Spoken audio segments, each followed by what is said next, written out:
yang memang butuh satu tempat penginapan yang dekat dengan alam, khususnya ingin berada di tengah-tengah hutan ya, bisa langsung datang ke Les Garden Villa.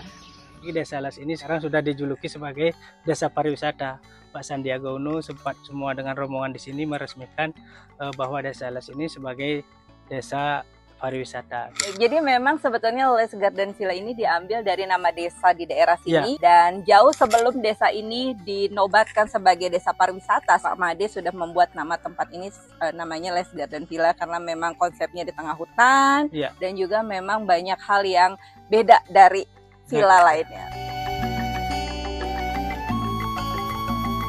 Kim in Bali Local Pride Support Lokal edisi Villa Unik kali ini. Saya sedang berada di satu daerah, tepatnya di Tejakula, Buleleng. Datang ke tempat yang namanya Les Garden Villa, Villa Unik, salah satu yang akan direkomendasikan oleh Kim in Bali. Dari mulai pintu masuknya ada desain unik yang merupakan salah satu ciri khas dari tempat ini ya.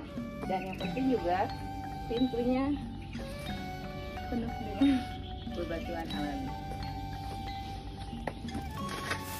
Om Swastiastu, Kim in Bali kembali lagi, Local Pride Support Lokal. Kali ini episode Villa Unik berada di Tejakula, Buleleng, Bali, akan mengajak untuk yang sedang menyimak supaya bisa tahu nih ada apa aja di Les Garden Villa. Sekarang saya sudah bersama pemiliknya yaitu Bapak Made Sinardana. Terima kasih waktunya sudah mengizinkan Kim in Bali berada di sini. Ya, sama-sama. Kami juga senang ada Ibu datang ke sini. Jadi apa ya? Ada semacam angin segar lah untuk mempromosikan tempat saya.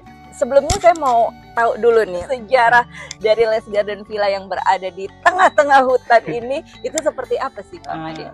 Karena gini, saya kan kebetulan ini saya tanah kan tidak punya view pantai ya. Tapi karena kita konsepnya hutan jungle gini, maka lebih dekat kita memakai garden gitu. Dan kebetulan memang ada di Desa Les gitu. Jadi saya ingin mempromosikan selain desa tempat saya juga orang biar tahu Desa Les begitu. Apalagi Desa Les ini sekarang sudah dijuluki sebagai desa pariwisata. Kemarin dari Menteri Pariwisata Pak Sandiaga Uno sempat semua dengan rombongan di sini meresmikan bahwa Desa Les ini sebagai desa pariwisata. Tapi sebelum itu kami sudah buka gitu, untuk membantu support orang-orang lokal seperti apa yang Ibu bilang kan. Kita dekat dengan pasar, meskipun ada kelihatan di hutan gitu, jadi tidak begitu jauh, tidak begitu dekat. Gitu. Baik, jadi memang sebetulnya Les Garden Villa ini diambil dari nama desa di daerah sini gitu ya Pak Made. Dan jauh sebelum desa ini dinobatkan sebagai desa pariwisata, salah satu desa pariwisata di Bali, ternyata memang Pak Made sudah membuat nama tempat ini namanya Les Garden Villa karena memang konsepnya di tengah hutan dan juga memang banyak hal yang beda dari villa lainnya. Kita hanya punya 3 kamar ya Pak ya di sini ya. Awalnya sih rumah kayu kecil. Kayu kecil. Ya, karena berkembang ada permintaan tamu yang pernah menginap dia mau datang dengan keluarga. Jadi saya ada keinginan untuk mengembangkan lagi gitu. Jadi kemungkinan paling maksimal 3 aja. Oke, sebagai pemilik usaha pariwisata ataupun bisa dibilang tempat penginapan seperti ini nih Pak Made, tantangan yang paling berasa oleh seorang Pak Made Sinardana gitu ya, memiliki tempat di tengah-tengah hutan, ini selama ini apa aja sih Pak Made? Tantangan sih banyak ya, pertama karena dari konsep alam, kita kan nggak tahu future-nya kan, orang sama seperti di Canggu Ibu kan tahu rice terrace kan gitu, seperti Ubud kan, itu dulu yang pertama nggak tahu perkembangannya dari yang sekitar yang kita ada. Dan kedua itu tantangan dari tradisi lokal itu sendiri, karena kita kan tahu Bali terkenal dengan tradisinya. Betul. Jadi ini yang sangat saya khawatirkan, meskipun perkembangan zaman itu kan nggak tahu generasi kita apakah yang bisa kita didik atau kita bisa ajari untuk kedepannya sebagaimana, karena Desa Les dikonsepkan sebagai desa wisata spiritual. Desa wisata spiritual, ini mirip seperti Ubud berarti ya? Oke. Apalagi ada air terjun, alamnya yang bagus gitu. Apalagi ada rencana airport Bali Utara gitu. Jadi udah banyak sih warga-warga asing yang ya sedikit mengkhawatirkan bagi saya, itu aja. Itu dia, ngomongin tentang mengkhawatirkan, ini juga salah satu hal yang diangkat oleh Kimi in Bali adalah ketakutan terbesar sebagai orang lokal di Bali di tengah maraknya investor asing, orang asing yang ingin membuka usaha yang sama nih, tempat-tempat penginapan seperti ini. Apa yang Pak Made rasakan dan mungkin ada yang ingin disampaikan untuk audiens Kimi in Bali, Pak Made? Ya, mungkin saran saya bagi teman-teman di warga desa itu jadi untuk menyaring lah investor-investor asing itu untuk bisa mengcover biar orang lokal ini tidak terkalahkan oleh orang asing gitu. Baik, kita suarakan lewat program ini dan semoga juga yang sedang menyimak tetap local pride, support lokal gitu ya. Oke. Selanjutnya Pak Made, kalau bicara tentang alam di Bali gitu ya, belakangan ini kan juga memang lagi gencar-gencarnya orang datang ke Bali, khususnya teman-teman lokal dari luar Bali yang datang katanya diskriminasi. Banyak para pengusaha atau yang punya tempat di Bali itu selalu membedakan nih turis asing dan turis domestik. Sebagai pemilik usaha tempat penginapan, menurut Pak Made melihat isu diskriminasi tersebut terhadap turis lokal dan juga turis internasional seperti apa, Pak Made?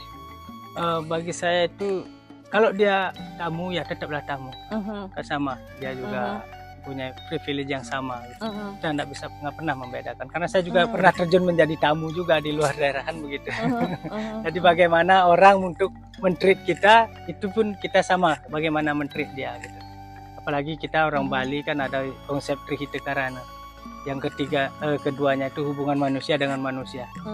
Jadi kan nggak mungkin ini harus kamu begini kita bagi enggak. Itu kita salah nanti kan. Ajaran leluhur kita harus benar-benar praktekkan gitu. Hal seperti itu gitu. Jadi dipatahkan tuh ya diskriminasi yang bilang katanya orang Bali atau pengusaha di Bali membedakan turis lokal. Di sini tidak berlaku. Jadi jangan takut kalau orang lokal datang ke sini, jangan takut gitu. Lalu apa harapan Pak Made untuk Les Garden Villa dan juga untuk Kimi in Bali audience, khususnya support lokal?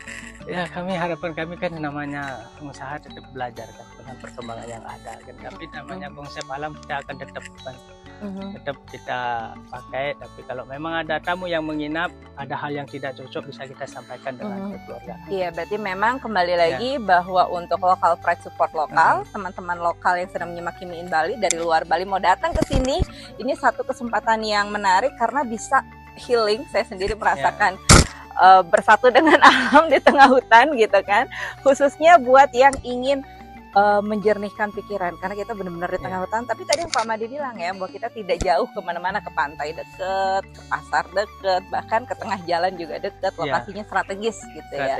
Oke.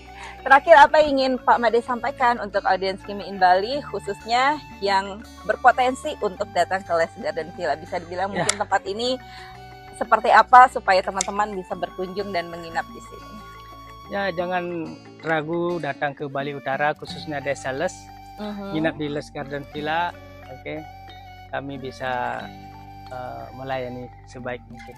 Baik, kalau gitu, sukma untuk waktunya, Pak Made, sukses selalu dan semoga Desa Les atau Les Garden Villa sendiri bisa menjadi salah satu tempat yang mendukung para pengusaha lokal lebih maju ke depannya. Ya, terima kasih.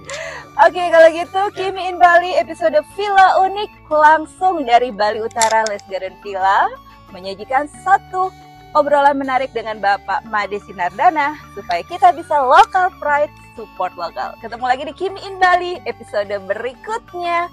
Om Santi, Santi, Santi Om.